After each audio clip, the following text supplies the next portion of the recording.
Question number 1, find the discriminant of the following quadratic equations. Quadratic equations का discriminant find out कैसे करते हैं।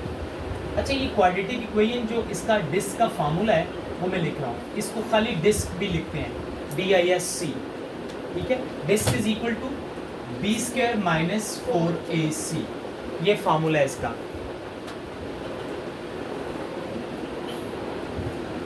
Find the discriminant of the following quadratic equation. हर quadratic equation का disc का formula है, ये डिस्क है। डिस्क का फार्मूला क्या है? b² माइनस 4AC, सिर्फ इतना लिखना है आपने। अब इसमें ये जो इक्वेशन लिखी हुई है ना, इसमें ये जो पहली वैल्यू इसके साथ है, बेसिकली ये स्टैंडर्ड फॉर्म इसकी होती है ax² plus bx plus c is equal to 0। ये जो a है ना, x² के साथ जो कुछ भी लगा हुआ है ये a है, x² के साथ जो कुछ भी लिखा हुआ है दैट इज a, और x के साथ जो कुछ भी लिखा होगा वो b होगा, ये b, this is the b is equal to 3 और c is equal to minus का 1। अब a, b और c की वैल्यू निकल आई है।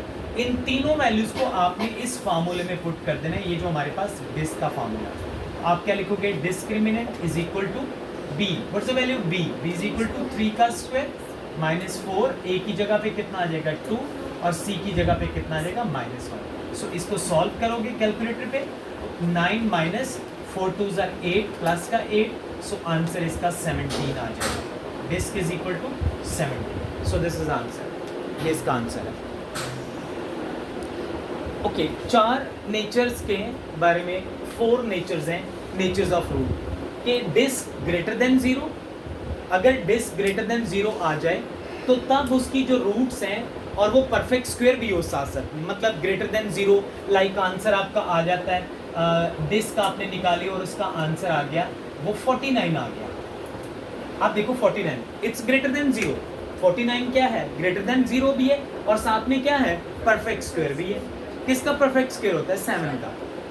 तब इस तरह के आंसर को हम क्या कहते हैं, उसकी नेचर कैसी होती है?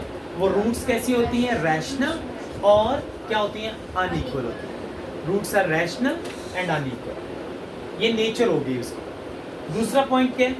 अगर डिस्क का आंसर ग्रेटर देन 0 तो है, जैसे ये ग्रेटर देन 0 है, बट वो परफेक्ट स्क्वायर नहीं है, मीन्स के आंसर आ जाए 23, 24, ठीक है, इस तरह का आंसर आ जाए। ग्रेटर देन 0 आ गया but not perfect square, perfect square नहीं है, तो तब क्या होगा? तब वो रूट्स कैसी होंगी? वो इररेशनल होंगी। रूट्स कैसी होंगी? पहले क्या थी? रैशनल, अब कैसी हैं? इररेशनल। वहाँ अनइक्वल थी, ये भी अनइक्वल ही है क्योंकि ग्रेटर देन 0 की वजह से। और फिर उसके बाद डिस्क अगर 0 आ जाए तो तब वो रूट्स कैसी होती हैं? रैशनल एंड इक्वल होती हैं। रैशनल भी होती हैं और इक्वल। यहाँ सारों में, यहाँ पे आपने देखे, यहाँ रैशनल है और अनइक्वल है, यहाँ रैशनल भी है और साथ साथ क्या है वो, यहाँ पे इक्वल भी आ गए। और अगर डिस्क जो है लेस आ जाए, मतलब माइनस में आंसर आ जाए इसका, अगर माइनस में आ जाए तो तब रूट्स कैसी होंगी? इमेजिनरी रूट्स होंगी, और साथ में उनको कॉम्प्लेक्स रूट्स भी कहते हैं। ठीक है, एक क्वेश्चन हम इसका सॉल्व करते हैं। इसका क्वेश्चन हम सॉल्व करते हैं, वो क्वेश्चन हम ले लेते हैं। कौन सा? कोई एक क्वेश्चन देख लो जिसको हम प्रूव करेंगे। लाइक पहला क्वेश्चन इसका क्वेश्चन नंबर 2 का फर्स्ट पार्ट, क्वेश्चन नंबर 2 का first part, x² minus 23x plus का 120 is equal to 0। Now what's the value of a? इसमें a कितना होगा? यहाँ पे 1, b कितना होगा? -23, c कितना होगा? 120। नाउ डिस्क का फार्मूला पुट करो। डिस्क इज इक्वल किसके होगा? b² minus 4ac। Now b, what's the value of b? b की वैल्यू कितनी है? -23, इसका स्क्वायर -4, a की जगह 1 और c की जगह 120। अब इसको कैलकुलेटर पे सॉल्व करें। 23 का स्क्वायर लेने, -23 का स्क्वायर कितना होता है? 529 माइनस 120 को 4 से मल्टीप्लाई करो, कितना आ जाएगा? 480। 480 को माइनस कर दो 129 में से, 49 शायद आएगा आंसर इसका। सो आप देख रहे हो ये डिस्क जो है बेसिकली क्या है इसकी, अब डिस्क इज ग्रेटर देन 0 भी है और परफेक्ट स्क्वायर भी है। परफेक्ट स्क्वायर भी बन रहा है ना, परफेक्ट स्क्वायर है, तो क्या मतलब इसकी नेचर कैसी होगी? Perfect square. तो क्या होगा परफेक्ट स्क्वायर में इसकी नेचर आ जाएगी, नेचर जो है इसकी लिखेंगे यहाँ पे हेडिंग बना के नेचर कैसी होगी, ये देखो ग्रेटर देन 0 और परफेक्ट स्क्वायर भी है।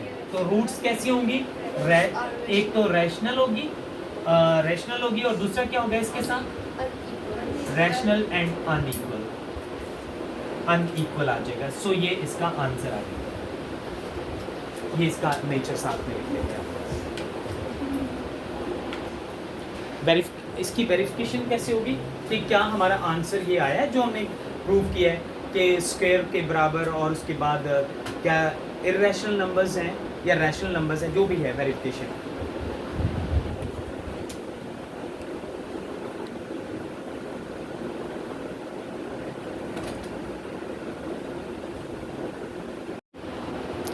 अच्छा, वेरिफिकेशन के लिए आप इसके ऊपर दो फार्मूलाज हैं हमारे पास। इसके लिए हमारे पास दो फार्मूलाज हैं, या तो आप इसकी मिड टर्म ब्रेक कर लें, या तो आप मिड टर्म ब्रेक करें, या इसके ऊपर क्वाड्रेटिक फार्मूला अप्लाई करें। तो बेहतर है क्वाड्रेटिक फार्मूला ही लगाएं इसके ऊपर। ए की वैल्यू हमारे पास कितनी है 1, बी की वैल्यू -23 और सी की वैल्यू कितनी है 120। नाउ क्वाड्रेटिक फार्मूला देखो कितना है हमारे पास, क्या फार्मूला होता है क्वाड्रेटिक, ये लॉन्ग में भी आ सकता है question, -b plus minus b square -4ac over 2a, ये हमारे पास क्वाड्रेटिक फार्मूला है। इसमें ये वैल्यूज पुट करें, -b की वैल्यू हमारे पास कितनी है -23 प्लस माइनस b का स्क्वायर -23 का स्क्वायर -4, a की जगह 1 और c की जगह 120, ठीक है, डिवाइडेड बाय 2a, a की जगह कितना आ जाएगा 1, माइनस प्लस 23 हो जाएगा, प्लस माइनस इसका स्क्वायर लें कितना आया था हमारे पास 49 आ जाएगा, सॉल्व करोगे सारे, डिवाइडेड बाय कितना आ जाएगा 2, सो 23 प्लस माइनस 49 किसका स्क्वायर रूट होता है 7 का, डिवाइडेड बाय कितना आ जाएगा 2। अब इसका मतलब है कि ये दो वैल्यूज हैं, एक हमारे पास आ जाएगा प्लस में और एक को हम करेंगे माइनस में, -7 डिवाइडेड बाय 2। सो आंसर निकालिए इसका, ये आ जाएगा 30/2, ये आ जाएगा 15, एक तो 15 आंसर निकल आएगा और दूसरा आंसर हमारे पास आ जाएगा 23 में से 7 निकाल दो, बाकी कितना आता है 16/2, 2 8 = 16। सो आंसर कितना आ गया 8। सो हमारा आंसर 15 और 8 है। आपने अब जरा नेचर चेक करें जो मैंने लिखवाई है आपको, क्या लिखवाया था नेचर में मैंने कि रूट्स आर, क्या नेचर है इसकी, रूट्स आर रैशनल, एक तो रैशनल है, ये रैशनल नंबर्स हैं, एक तो रैशनल है और क्या है साथ में अनइक्वल है, और दोनों इक्वल भी नहीं आई, अनइक्वल भी हैं और साथ में रैशनल, ये आंसर आ जाएगा।